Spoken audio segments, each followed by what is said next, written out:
प्रिया के माँ बाप दोनों काम पर जाते थे, इसलिए प्रिया दिन भर अपने नाना नानी के घर पर रहती थी। लेकिन एक शाम इस मासूम बच्ची के साथ एक अनहोनी घटना घटी।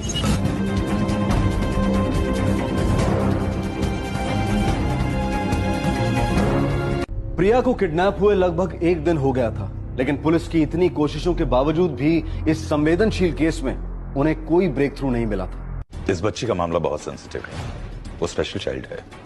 अगर उसे कुछ हुआ तो हमारी पुलिस फोर्स के लिए बड़ी शर्म की बात होगी। कविता को आईपीसी की धारा 302 के तहत मर्डर के लिए, पुरुषोत्तम और कविता को धारा 201 के तहत सबूत मिटाने के लिए और धारा 34 के तहत कॉमन इंटेंशन के लिए गिरफ्तार किया गया है। कविता इस वक्त काफी मानसिक तनाव में है और अपने किए पर पछता रही है। प्रिया के साथ जो कुछ भी हुआ वो बेहद दुखद और अमानवीय है। आपसे फिर मुलाकात होगी क्राइम पेट्रोल सतर्क में एक और नए केस के साथ। तब तक अपना ख्याल रखें, सुरक्षित रहें। जय हिंद। नमस्कार, आदाब। क्राइम पेट्रोल डायल 100 में आप सबका स्वागत है। हमारी आज की कहानी डिंपल नाम की एक ऐसी लड़की की है जिसे अपने लड़की होने पर गर्व था, जो अपने सपनों को हकीकत का रूप देना चाहती थी।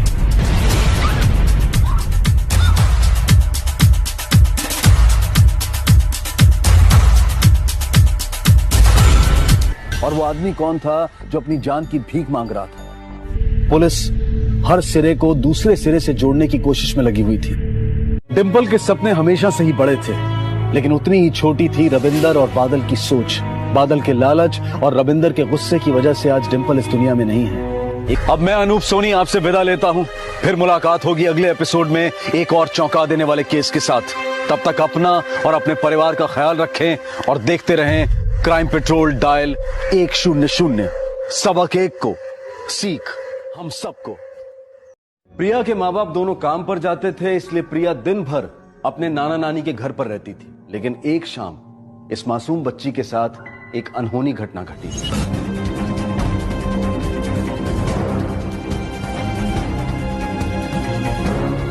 प्रिया को किडनैप हुए लगभग एक दिन हो गया था, लेकिन पुलिस की इतनी कोशिशों के बावजूद भी इस संवेदनशील केस में उन्हें कोई ब्रेक थ्रू नहीं मिला था। इस बच्ची का मामला बहुत सेंसिटिव है, वो स्पेशल चाइल्ड है।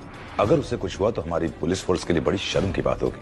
कविता को आईपीसी की धारा 302 के तहत मर्डर के लिए, पुरुषोत्तम और कविता को धारा 201 के तहत सबूत मिटाने के लिए और धारा 34 के तहत कॉमन इंटेंशन के लिए गिरफ्तार किया गया है। कविता इस वक्त काफी मानसिक तनाव में है और अपने किए पर पछता रही है। प्रिया के साथ जो कुछ भी हुआ वो बेहद दुखद और अमानवीय है। आपसे फिर मुलाकात होगी क्राइम पेट्रोल सतर्क में एक और नए केस के साथ। तब तक अपना ख्याल रखें, सुरक्षित रहें। जय हिंद।